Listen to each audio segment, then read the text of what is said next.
Сделали Г-образный люк именно по тем размерам, которые нам нужны. Вот, на подшипниках. Здесь у нас магниты. Так вот выглядят сами петли.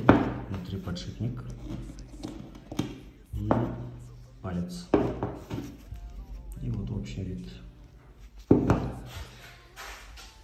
Вот такой вот.